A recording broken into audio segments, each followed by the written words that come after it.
viewers, welcome back. Talking Tottenham every week, no better place to be sat. If it's a win, lose, draw, we'll be here for a chat. Best believe we tackle topics like Romero in the back. Heung-min Son, what can go wrong when he's on form? It's a dream come true, so sit back, relax and vibe with us. Special guest. Hello and welcome to another episode of Hollie's Hotspurs Live, and it's the first one really of the season, and I'm joined by a very esteemed panel and these three lovely guests. So first of all, I'll say hello. So Christina, it's amazing to have you back on the show. How are you? I'm good, thank you. It's great to be back on here, Hollie. Absolutely loving it, and good one to be back on actually after yesterday's fantastic, not yesterday's, I'm still in bank holiday mode, aren't I? Saturday's performance. So yeah, really excited to get in deep with Tottenham. Yeah, there's a lot to dissect, especially those four amazing goals. But we're also joined as well by Simon. Simon, how are you, my friend? I'm very good. Thank you for having me. Look at you with your mic as well. I love it, man. Yeah, it's like you're going to give us a rap. Oh my God, that would be so cringe. But it's amazing to have you. And we're also joined by Billie. Billie, how are you, my friend? Very, very good. Good to be on after win. I feel like every time I come on here, we normally lost after, so yeah, it's a good one. I'm looking forward to getting into this one. No, it will definitely be a good one. So yeah, we're going to jump straight obviously into that 4-0 victory against Everton. Before I do so, I've just got to announce as well that the tabletop, as you can see that logo in the top over here somewhere, they are sponsoring Hollie's Hotspurs Live, and they are doing a giveaway with the channel. So make sure you go check them out on all the socials. I think I've put it on Twitter and Instagram, so go check that out. Big thank you to those guys and get involved in the giveaway. But we're going to talk about Tottenham and winning. So Christina, I'm going to come to you first, because obviously after that Leicester game, we kind of wanted a bit of a bounce back, didn't we? Especially obviously playing Everton at home. Oh yeah, I think there was a bit of a meltdown, should we say, after that Leicester game. I mean, understandable, but I think the issue was it was a draw, but it felt like a loss overall, because we should have put that game to bed well ahead at that first half. It was just a bit of a massive letdown. But then Everton game, first home game, and what a difference. The confidence, the creativity, and, there was like certain players, for example, Bissouma, who obviously had his ban, and he came back with a bang. And it was great to see him. And that goal, scoring from outside the box, it was absolutely phenomenal. It's what we've been dying to see for quite a while from Biss, because I feel like, we've been lacking him for quite a bit, but that hopefully this will be the start of something that we can see for the rest of the season now with him. But yeah, I'm sure we'll get more in depth with other players. But overall, the performance was really enjoyable. And to me, it was just Ange ball. That was pure Ange ball that was on Saturday. And it was great to see. And finally, two halves. First half and the second half, we actually played great and got goals in both of those halves. And even bonus, we got a clean sheet. So overall, really happy with Tottenham's performance. Definitely. It was, like I say, it was that bounce back we needed, and the way that we did it as well was a joy to watch. I mean, for you as well, Simon, obviously just your kind of overall thoughts to start with. How did you find that game versus Everton? So I was pleasantly surprised. I feel like nowadays I'm more worried about fan reactions to the winter about us actually playing. I think that's because I'm so into and in this whole project. So I believe in it so much. So not much can shake me in that sense. No, I thought first out, I thought the lineup was very interesting. I think this is a perception of us playing this modern attacking 4-3-3, whilst I've looked at it more like us playing a double pivot, often having Sar and Bissouma making up that double pivot. But today or against Everton, he actually played a sole pivot, and he put Bissouma in, which was a pleasant surprise. And I just thought that us having two 10s in a sense, or two 8s in Maddison and Kulusevski really helped us in the attacking sense. It kind of helped us create those triangles on both wings, because Maddison likes to operate on the left a lot, and so having Kulusevski, who's much more creative compared to Bentancur and Sar, really helped Johnson and Porro and also having Son at the striker position, being more free to maneuver and go where he's needed, really helped. And then him playing Odobert, I felt was a really, brave thing to do, just to throw him in there. I think there's this perception of Ange not playing the kids, but to me, being that brave and playing Odobert in his first just after a couple of training sessions, really pointed to him probably being a regular. I don't know if starter is something you believe, but a regular player, a regular rotational player. So yeah, I thought it was wonderful. I mean, I couldn't agree more. I thought it was probably, after those 10 games we like to talk about, it was probably the game I've seen that felt most complete, having 2 full halves. So, just brilliant football. And we put our chances away, which was great. No, I think you're right. And I think that's the thing. It's just a breath of fresh air, wasn't it, Billy? I know we'll get more into the game, but was your kind of takes, obviously, from the overall performance?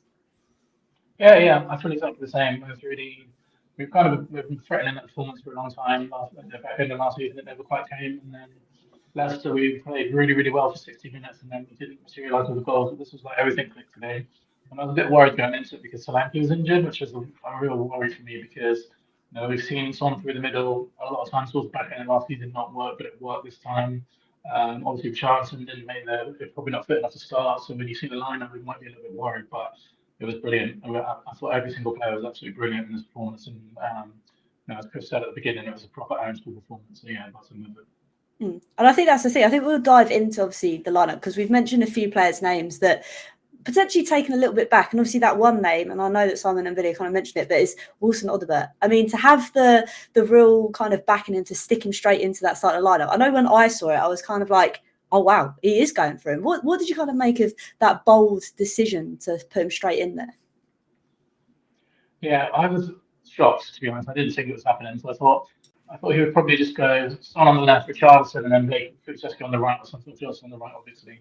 But I think to put him in straight away is a huge deal. And I know I've been talking to Simon's tweets about it all summer as well, and a lot of Spurs fans. We've wanted a winger that can beat a man for so long, and we haven't had it. The profile of winger that he offers is so different to what we have, and you can see it straight away that he can actually get the ball, take on his man. We've been missing that so much. And I think it just straight away it made such a big difference. And I think it's going to make a really big difference in the rest of the season. There's a lot of, Johnson and Son have a different kind of profile of wingers, and they don't take on their man as much as Odobert does. And straight away you could just see this is what we've been missing. And they just click straight away. And I really, and to come into for debut, probably been training a week or so. Debut in the Premier League for us, obviously played in the Premier League last season, which probably helped make the decision a bit easier. But yeah, it's a huge deal for him, I think. I think he's 19, isn't he, or something like that? So yeah, huge. No, he really was. And I think as well, Christina, the amount of space that he was creating for the rest of the team, because there were so many opportunities that we could have switched the ball to him, but he was just offering that another outlet if we wanted to swing it that way. Yeah, I think I actually thought it was actually really good that we threw him in the deep end straight away. I feel like you learn a lot doing it like that way. And obviously, clearly, Ange and the club, they have a lot of faith in this player. So, and it was good to see because I feel fans themselves, they feel a bit like this signing was a bit underwhelming. But you know what? They've got a hell of a lot to prove themselves, and I thought he really was good. Great performance for his first ever performance at Tottenham. I thought it was absolutely brilliant. The space he created, I thought he was really creative as well. It just the letdown overall, and this is me, who's a big Brennan Johnson fan. I think he's got the ability to be amazing, but I did feel he let him down at times. But that doesn't mean that I'm, disrespecting Brennan Johnson. I just think he needs to have a bit more time. But as well, with all of these players, at the end of the day, a lot of them have not played together, in a lot of these games. So it's molding these players to, they need to get used to playing together. There's so many new people that we've actually got, a lot of youngsters that are now coming in that we've got from our academy. It's going to take some time for us to all blend together, to realise what their abilities are, their strengths, their weaknesses. So it's going to take some time. But overall, it's it was very, very positive, I thought, and it's a lot better. There's definitely a lot of progression. So I'm excited to see what is to come. And, you know, I know a lot of people say it's Everton. It was just Everton. Yes, they were appalling, I'm not going to lie, but we actually got the job done, and we got a 4-0 out of it. We got 2 goals from each half, and a bonus, it was a clean sheet. So, you know, that is a positive, because usually games like that, we could easily just get like a 1-0 and that was it. But we actually really full on. We made a great performance, and it was just enjoyable for a Spurs fan to sit there and watch it, finally. Agreed. And I think you make a great point, because obviously you talk about it's only Everton, but I know, okay, Leicester, okay, they played a great game against us, but we had so many chances to finish the game off. It was like this game, we took our chances, and that was kind of it, which was something that we've all kind of wanted to see for a very long time. And I know as well, Christina, you obviously mentioned Brennan Johnson, and someone, I'll come to you for this one. Obviously, seeing Wilson Odobert do so well, and then at times yesterday, Johnson kind of getting within himself. For me, Johnson seems to be quite a confidence player, and I don't like it when fans get on our own, etc., etc. But for you, do you think Johnson just needs to be like, I can take on my man, kind of work on what he's seen Wilson do in that game, and being like not afraid to take his man on? Do you think? To you, Simon. Sorry. I say, can you hear me? Oh, he's there. So many. No, don't worry. I think there's this. We have this way of talking about players where we make it way too simple, and we forget that every game is different. Every opponent is different. Every player is different. And when we look at a player like Johnson, okay, there's a lot of context and balance and nuance that gets forgotten. So I absolutely agree that we might have overpaid, and I agree that he might not always fit playing. Might not fit the mold of an edge winger in some senses, but I also think that we have to remember what kind of game he might excel in, and what kind of game he might not excel in. So I think playing Johnson against a low block Everton might not be his game. But if you play against a high pressing Newcastle or Arsenal or City, that might be his game. And what we're trying to do is to create a squad, trying to create a whole where there's games where we want to play with one pivot with Bissouma, and another when we want to play Bissouma and Son. One game when we want to play Kulusevski in there. One game when we want to be quick on the transitions. One game where Bergvall might be the perfect fit. And from that, when you look at Johnson from that point of view, there's different aspects to evaluating his game. Absolutely, he needs to work on his first touch. He needs to work on his bravery. He needs to work on his crossing. He needs to work on being able to, if he's going to play on the right, to be able to go in on his left and shoot with his left, stuff like that. But I do feel like, yes, he's a confidence player, but I also think that he was probably not meant to start every game against every opposition. So to some extent, I think he's been put in this bad spot where we paid all this money and he's played so many games, and with that comes expectations from fans. And so he's been pretty harshly judged, considering he's only 22. So I'm not worried about Johnson at all, actually. But I do worry about him, getting in this, getting talked about in a way that reaches him and impact his confidence. And again, it's so easily it can also easily become a scapegoat for fans who stare themselves blind on the price tag. No, I think you're right. And I think that's the trouble with that price tag being so high. And if he has a couple of bad games, that's the first thing that gets jumped on. But I agree. I think maybe Johnson is definitely got a bit of a confidence kind of player. But also, again, like you said, maybe Everton wasn't the type of game that he should have played in, that he hasn't excelled in, if that makes sense. But Billie, I want to talk about a player that has excelled himself and kind of redeemed himself for being a naughty boy before the start of the season. And that is Bissouma, because it was an absolute whiz bomber of a goal, wasn't it, Billie? Yeah, it really was. And it's his first goal for Tottenham, which sounds crazy to say 'cause he's been here for 3 seasons now. But yeah, so it was a huge decision to start, I think. He's And I taken a think, couple of those shots. yeah, he has. He's not, yeah, he has. And I think if Bentancur was fit, I don't think we'd have seen him play, which is an interesting one. I think it's kind of been designed out of the situation rather than the decision being made because he's ready to start. I'm ready to win Ange's trust back. But I think we have like the best possible manager for dealing with this kind of situation. To be honest, I have no doubt that Ange will be doing everything that's right to make sure that Bissouma has learnt from the situation and give him back to the trust. Well, hopefully, it's starting to earn back the trust because make no mistake about it, he made a huge error. It was a really, really disappointing error. And the thing is, for me, he let down Ange the most, who was someone that's really sort of reinvigorated his career at times, and he talks about it as like a father figure. I know Ange would have been absolutely fuming with this. So I think the goal and the performance kind of symbolises hopefully that we're ready to move on now. But yeah, I think we want to see Bissouma score more goals than that because that's his first goal in 3 seasons for us. But if we can get that Bissouma back that was there for the first 10 games of the season last season, then I think that's going to be a massive, massive player for us this season because in terms of Ange ball, he's arguably one of the most important players because of the way that we play. The ball goes to him straight away from the goal kick, and then you have to beat the press and things. So he's going to play a huge role for us. And if we can get a confident Bissouma that's not going to let us down with discipline, then yeah, I'm all for it. So it's a huge, hopefully the start of something rather than a flash in the pan. Definitely. And like you said, if he's got that in his locker, he needs to just shoot more often. But Christina, for me as well, it's the fact that obviously he kind of like bowed to the fans and kind of like apologised. And then obviously that initial reaction to run straight over to Ange kind of reiterates what Billy said. Maybe, hopefully, he has kind of learned from his lesson now. Yeah, definitely. I mean, I really liked it because I saw some fans that were at the game. They recorded when after he scored, he went up to Ange, and it was just like it was just a really nice touch. I thought, and you could just tell like it was just sort of everything's fine now.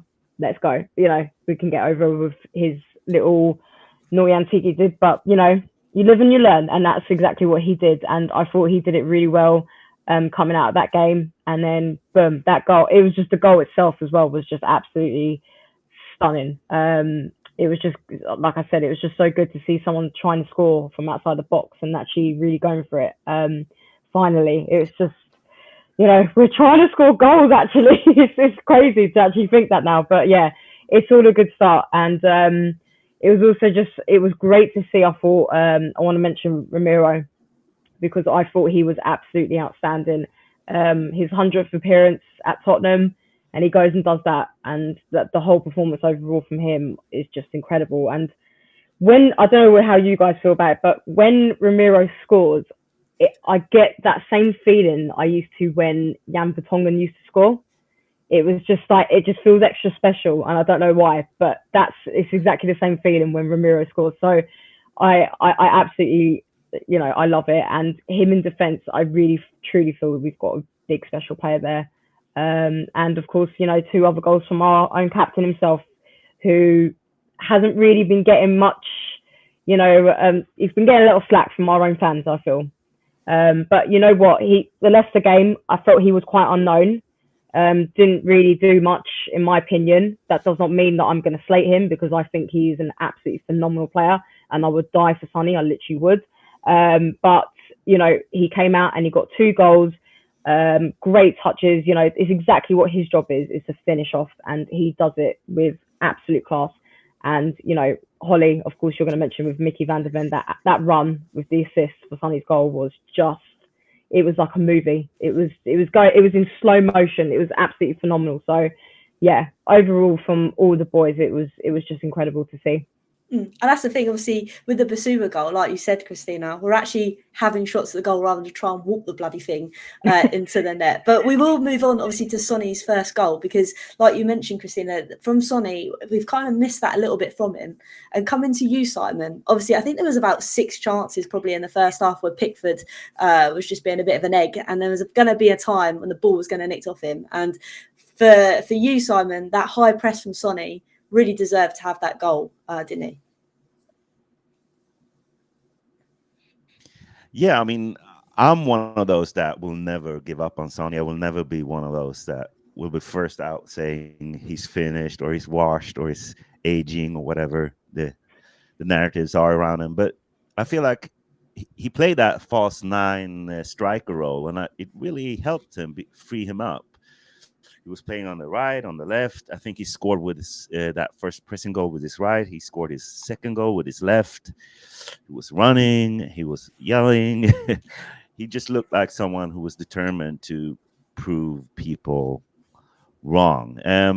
I don't know. I feel like he's one of those underrated players that, you know, we have gotten so blessed with having Kane and Son at our club that we hold them to this high standard that the moment the club or the team struggles, we throw our our frustration towards Sonny a lot. And you can't underestimate having someone with that class being able to, you know, put those goals away. And that pressing goal that you mentioned, Hollie, is just shows. He almost scored one before that also, I think, pressing Pickford. Yeah, it was amazing. Totally amazing. He really is. I was going to say with on. Christina before, just on Romero and Van der Ven contributing, you know, we so quickly become used to the way we're playing that we don't realize how crazy it is that Romero could have had 2 assists and 2 goals, and he's our central defender, and we wouldn't have batted an eye. And Van der Ven, you know, runs up the pitch as a forward, assisting Son, and it's like the most normal thing ever. And it's not, considering we just came off 2 of the most defensive coaches ever just 14 months ago. So, I mean, yeah, it's crazy. It is mad. And I think that's the thing. Because obviously, sticking with Mickey Van der Ven, as I call Daddy Longlegs, Billy, for me, obviously, the way he ran from, obviously, defence to bring the ball out to find Sonny, in reverse, whenever I see like a player running towards our goal, I don't panic anymore because I know Mickey Van der Ven's there. It's mad, isn't it? Yeah, it is crazy, and he should, you know, he's a freak athlete without a doubt. And I'll be honest, at this point in the game, I was watching it in Spain with some Spurs friends and girlfriend, and this is the point in the game where it was like, you know what Spanish football was like, where it just gets crazy. And I woke up the next morning, I didn't even remember that we scored that goal. I thought we went off injured before half time, and then I saw the highlights next day. I was like, Jesus Christ, this was like, it reminded me of Son versus Burnley. Like, it was that kind of goal. It was like the opposite. It was like an inverse of that, which is crazy. And I think I don't think there's any other centre back in the world that can do that. I really, really don't. I can't think of a single centre back in world football that would be able to do that. And it's just such an asset for us. And like Simon says, it's all because of Vans. Like the defenders. I put that question out on Twitter, and someone said Killman. No chance. Like what? No chance. But I don't know if you saw this. So Rob Daly, who you probably know Rob Daly, the commentator, he posted a picture of us in possession against Everton. If you haven't seen it, make sure you check it out. It's a really interesting picture. And Porro was playing as a striker essentially when we were in possession against Everton. Like he's up close to Sonny. All of our, you know, we've got one defender back, which is Bissouma. Romero and Van der Ven are really high forward. And that's typical of Vans. Like we're just going to shove players forward all the time. We kept over the players on the right hand side in particular, and that's just the kind of football I want to see. I want to be able to see these defenders, you know, flooding people into the box and, you know, taking on chances and doing this. This is exactly the kind of football I want. So, yeah, I'm really, really happy. Obviously, it does come into play that we're playing Everton, a low block side, and a pretty poor, but obviously, we're going to see that against Newcastle. Power essentially plays a striker, but you know, how many games have we been frustrated against low blocks in the last year or so? It's just the way to do it is just relentless attacking, and hopefully, this is a sign that we are now going to be able to deal with these low blocks and come away with 4 or 5 goals that we did this weekend. Definitely. And it's like what you said, when we're playing a team that's got a low block, just shove everyone forward because you need to create that space to open those teams up. And that's exactly what we kind of saw. And obviously, Christina, I want to come to you to talk about Romero because I know you've spoken about him a little bit. And obviously against Leicester, he kind of had that bit of a blip where Vardy obviously managed to score past him. But it was kind of like a bounce back, obviously, to get the goal from that corner. I think he rise above or in between Tarkowski and someone else to be able to get that header in the back of the net. So for you, obviously, he's going to have his moments now and again, but he definitely redeemed himself in this game, 100%. Honestly, I just feel like he's such a special player. We should really appreciate who we've got. I just feel like Romero, he's going to get better as well.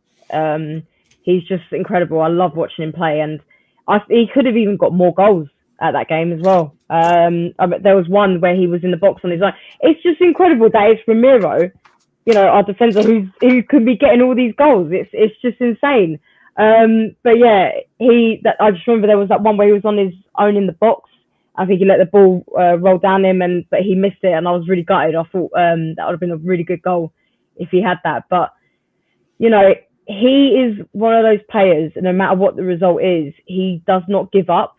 And I felt he showed that. I hate to bring it up, but one of the games that really I felt just made me love him just that extra more was the Arsenal game where we were at home and we were losing, horrifically. But he was that one player that just stood up and was like, no, not giving up. And he went for it, got us a few goals from that second half. And that's exactly how I feel about him. He just does not give a damn. He really doesn't. And I feel like him being as a vice captain, I think is excellent as well, because he's the one that will really get those players to go out there and, no matter what the result is, just go out there and do what we've got to do. Go out there and score as many goals, just at least try, do whatever you've got to do. So I think he's really special. And, of course, he's a World Cup winner. He's got, he's played with the best. He really has. So I just feel like we need to start listening to Romero a bit more. Start behaving, be a bit more Romero, why not? So yeah, I absolutely loved him, and hopefully he would just continue being like this throughout the season, especially with Newcastle coming up, because I dread this game so damn much. Away, at St James's Park, it's an amazing stadium. Their fans are absolutely wild, and we just always crumble away. So hopefully with this win and all those goals, it's going to give us a boost and go out there to show that we can actually beat teams like Newcastle, because that's exactly what Tottenham should be doing right now if we want to progress. So yeah, I'm looking forward. I'm excited to see what we're going to do. Definitely. And I think the thing is as well, like obviously, can I say something off topic? Mm-hmm. Just if someone wondering why I'm getting a massage, so before I get like people in the comments asking if I'm jerking off or doing something weird, I'm not. I just hurt my back playing squash, so that's why I'm. If you hear some weird noises, you see some weird, that's how all podcasts should be done. I feel like. Yeah, all podcasts should be done. Just giving you a little glimpse behind the scenes here, exclusive. Oh dear! I thought he was going to say because you're getting excited talking about Romero, or me coming to ask you a question about Romero. I'm an athlete too, Gotta get your work in. But Simon, while we take a moment to step away from your back massage, I want to talk about, because obviously Romero is very influential, obviously, in this back line.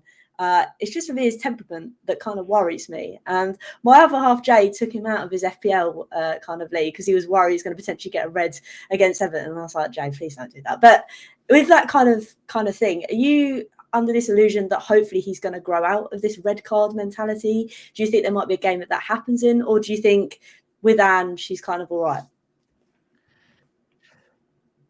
I mean, it's a little bit of a narrative, because I think even if you look at his red card record before coming to Spurs, he didn't really have more than 1 or 2 red cards. So I think he had a moment when he came to the Premier League, especially before Ange came in, where he probably had to find the level of aggression. But I mean, after he's become vice captain, I think he's threaded that, that line between still being him, because I mean, a large part of why he's a good defender is because he's aggressive, he's on the front foot, and he doesn't second guess his tackles and his decisions. I think it's even a little bit, you can even take it further. I think it's more, I want to put more of Romero into the rest of the team. I think we have a lot of young players, and I think, and I hate to draw this comparison, so I'm sorry beforehand, but even if you look at Arsenal, I think you see a lot more, or let's say City instead. Even when you look at City, they play with a certain amount of aggression, intensity, and urgency that we sometimes lack. Like if we go down a goal, we kind of bow our heads. Not Romero. He's just like Christina said. He gets even more aggressive. He gets even more determined that we have to win. The urgency goes up. The intensity goes up. And I think a large part of what we don't talk about when we talk about developing a project is that mentality that you want to win every challenge. You want to play with the same intensity. You want to score every moment, every minute of the game. And that's a large part of what we're working ourselves through. I think even if you look at the game against Everton, you could see that after we scored one, we dropped a little bit at the end of the first half. And I think that's still, one of those things where we kind of not lose focus if it feels too strong, but we kind of Ange has this saying that he still wants to see if he stops talking, if the players keep playing his way, and he says that he feels that he's not reached that level yet. And I think we see that a lot of times, that if he doesn't keep reminding players to keep being that aggressive, they kind of go down in tempo, and you can't do that with this system. And I think Romero having that internally helps us a lot. So I'd say, yeah, no, I'm not worried about him at all. I think he's the type of dude that if you give him a responsibility and you say it's on you, he steps up. Definitely. I think you're right. I think that's the thing. Like you say, maybe it is kind of that narrative. But no, I think, yeah, definitely. But obviously, I want to, because obviously we're talking about players that kind of come in. We've got quite a young side. And Billy, I'm going to come to you because obviously there was one player that came on towards the end of the game and kind of gelled into that back line, and that was Jed Spence. Because I think there was a moment where he managed to cut the ball out to potentially prevent Everton getting through. What have you kind of made of his kind of resurgence? Because obviously last season, going out on loan, etc., but it feels like he's come back into this side with a point to prove. What do you kind of make of him being in and around the squad? Honestly, I think it's incredibly useful for us because it saves us a signing, or maybe possibly even two signings, because he can club on the left as well. I think I don't know if we're talking about transfers later, but the only position I can see us getting now is maybe a left-sided defender, but Joe Spence can potentially cover that as well. And the fact that he can come in and replace Porro's never obviously replace him in terms of literally, but what Porro brings to the team is almost irreplaceable because he's basically a sort of number 10 of the ball. He's also a striker at playing at the moment. He can score.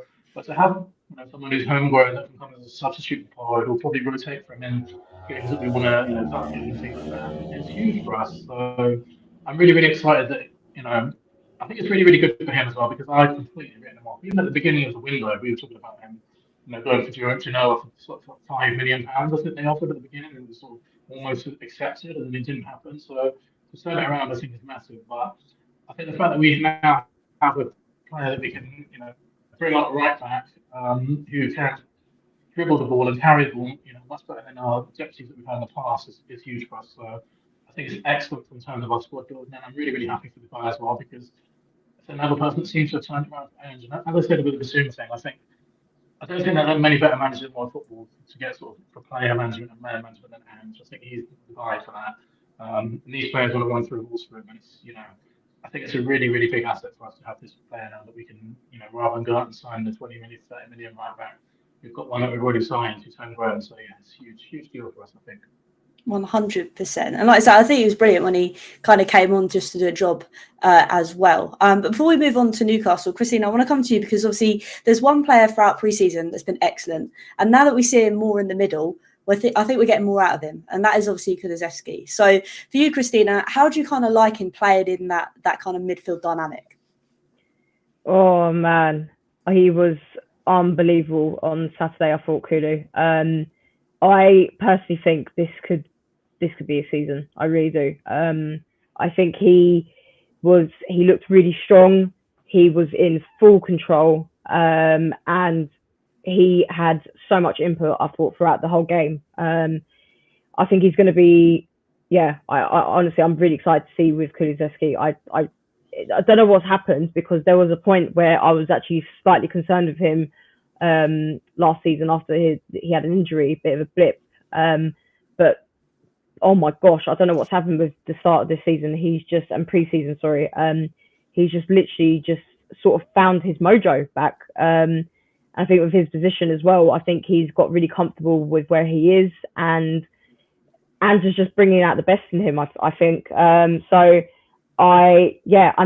The other thing with bringing in Kulu, I think he also brings out the best with Brennan. I think those two, when they play together, I think he does help Brennan a lot. So it's just, even from that side, it is positive. But yeah, I just can't go over how good Kulu was that on Saturday. He was just getting all the corners as well. But it's just great to see him because like I said, I just feel like he had a bit of a blip, and I think now this season he's just gonna absolutely strike like really high. So excited to see. I'm also excited to see how he might do in the Europa as well. With we've got our cup games coming up, and I'm sure we'll probably see a lot more of our other players, youngsters. I reckon Richie will probably be more involved with those games. So yeah, it's just overall, from that performance, it's just exciting to see each of those players what they can do next. And I think that's the thing, now that we've kind of got that more like kind of depth, haven't we, Simon, in terms of, obviously we've got Bergvall coming through the ranks, we've got Kudi that now plays through a middle, looks like a totally different player. It is an exciting time to be a Spurs fan. It's very exciting. I think I looked at this before going on here, and I think we went from having an average squad age of 27 to 24, and the squad is still deeper. It's still better. I think we have 2 quality players at almost every position, except maybe left back, as Billy mentioned, and left center back. We still have Davies, but and so I think that's huge when it comes to playing Ange ball, because Ange ball is such an high intense system. And also, I mean, we played 41 games last season. I think we're playing 50 plus this season, minimum, with European ball. I almost said Europa Cup. I'm old. European League and domestic cups. So yeah, it's huge. And also, I think there's this notion that Ange is very stubborn and only paints one way. I think he also is able to now change how we build up, change if we play a single double pivot, if we play a fast 9, and so on and so on. I think that's great. That's huge. It definitely mixes it up. We're going to win it all. And like Billy said earlier as well, it kind of adds that element of, like, when we go to play these different teams, Billy, we've now got, okay, it's still Ange ball, but we've now got these players that can fit in different places to give the opposition something to think about. Yeah, and I think we're going to see that a lot more this season, because remember our best last season when we played those 10 games, which are sort of mythical 10 games now. We played the same 11 every single game. And we had the Ange team of Sarr, Bissouma, and Madison, and then the back 4 and the front 3. And I don't think that's going to happen this season at all. I think it's going to be a game-by-game basis, which is probably what Ange has been wanting to do. But obviously, at the end of last season, he was sort of finding his feet with the squad, and now he's brought in a lot of players, a lot of squad turnovers since then. He got rid of a lot of players too, which I think is big. Just the biggest signing players this summer has just been getting rid of players. That's the key, man.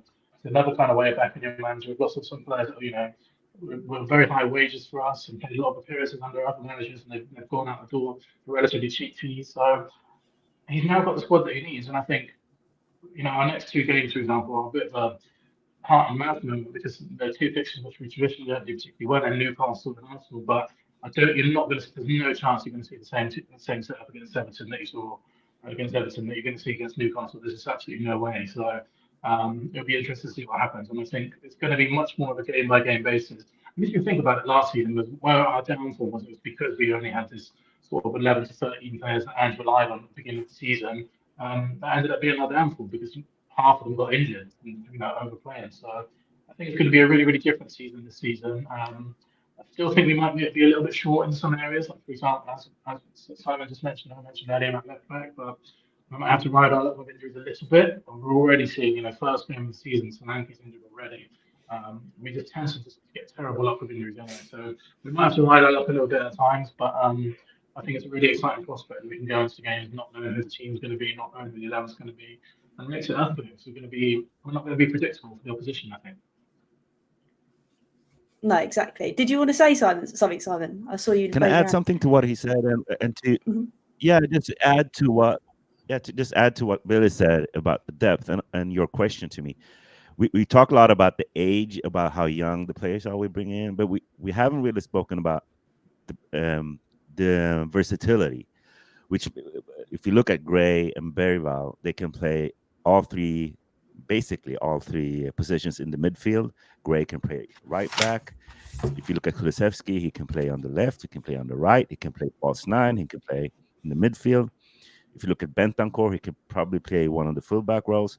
This idea he has of positionless football and bringing in players. If you look at Odobert, he can play on both wings and he can play in the 10.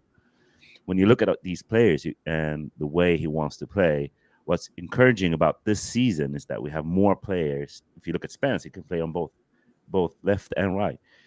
I can go on, but what I'm trying to get at is that we have more players now that can play in multiple positions, which makes us much stronger.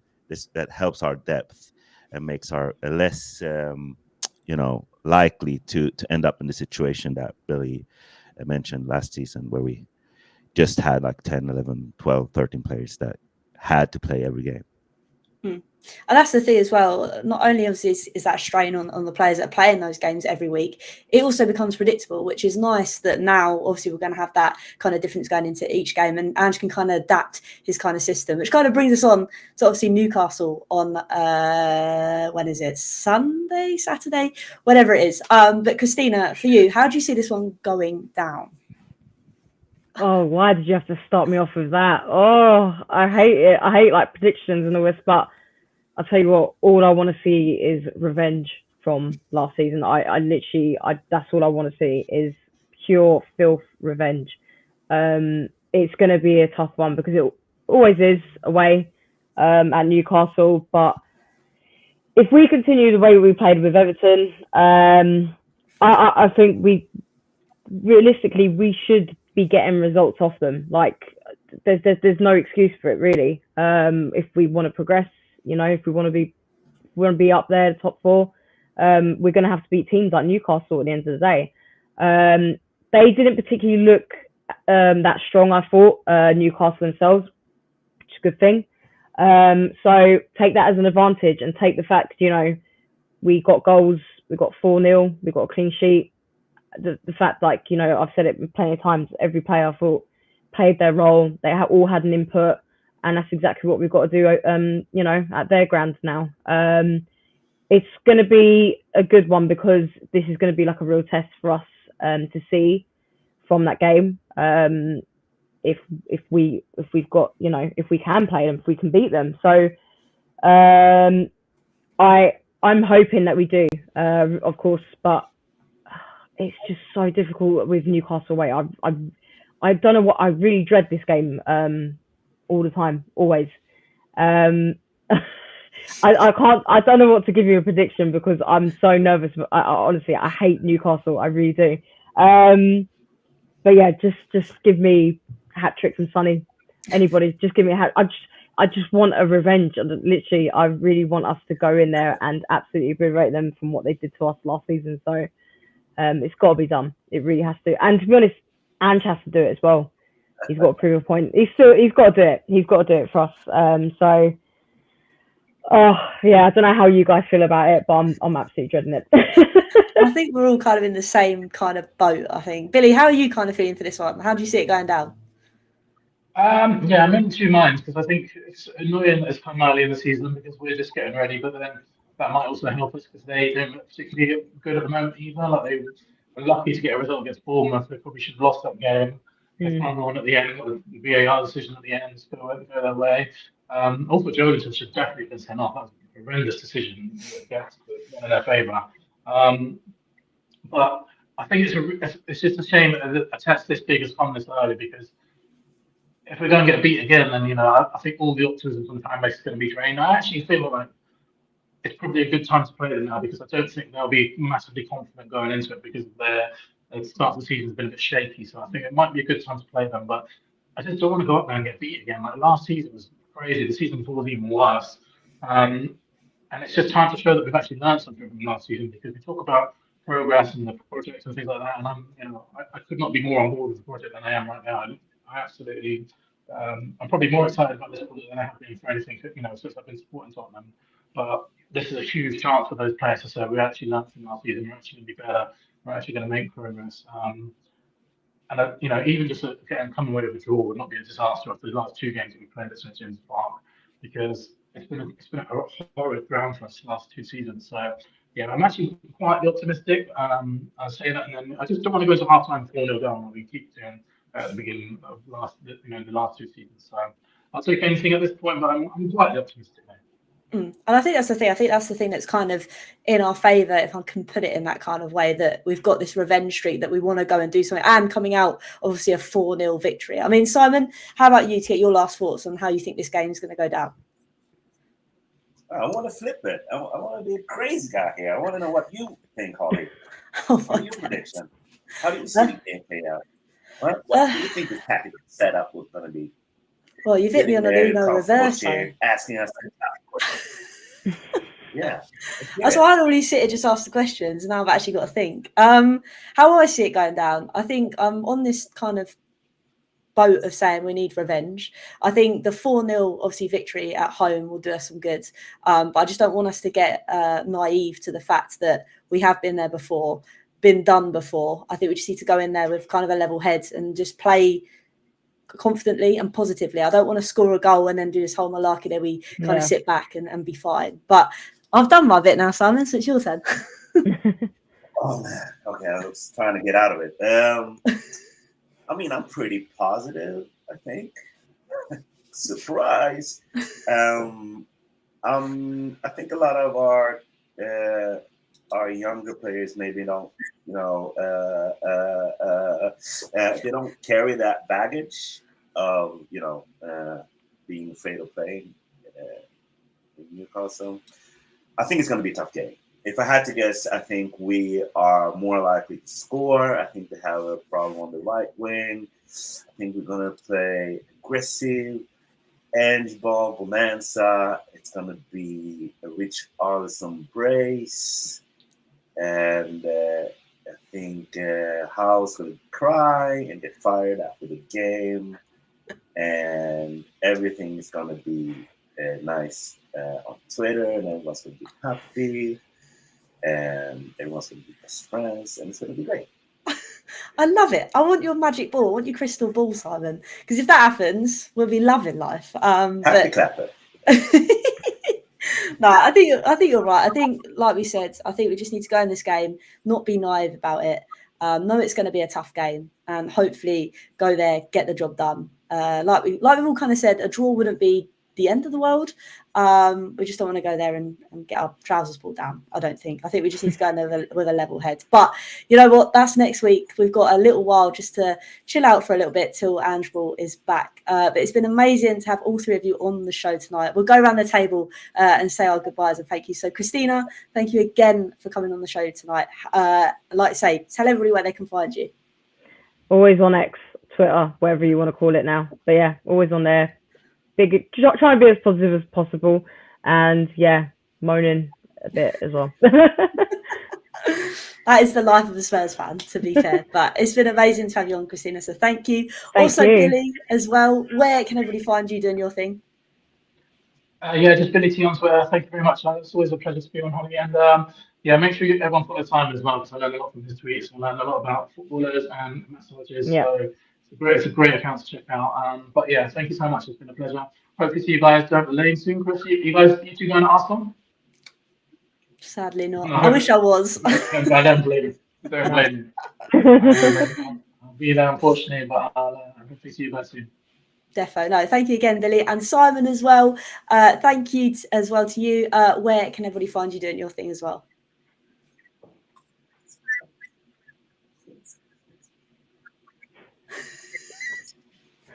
You can most likely find me in Billie's comment section, trying to yes and his tweets.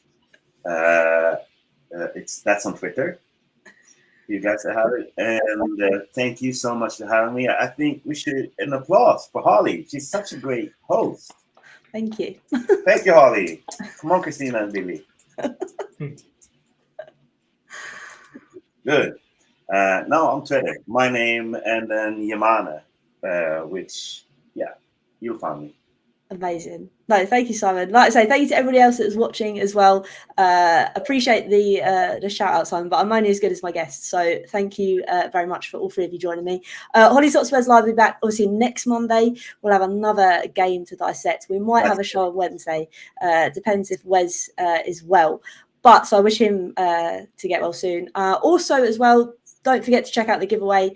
It's on all my socials. We all end with one of those free frames, like we all go. I love that there's a delay as well with Simon. Yeah. So if Hollie counts, we all do it. What are we doing? 1, 2, 3, and then we do a freeze frame. Oh, a freeze frame. Right, okay. We're going to do 1, 2, 3, do a freeze frame, say our goodbyes. I don't know how this is going to work with Simon's delay, but anyway, until next time. Woo! Anyway, this show's been a crazy one, but it's been a good one. Until next time, like we always say, come on, you Spurs.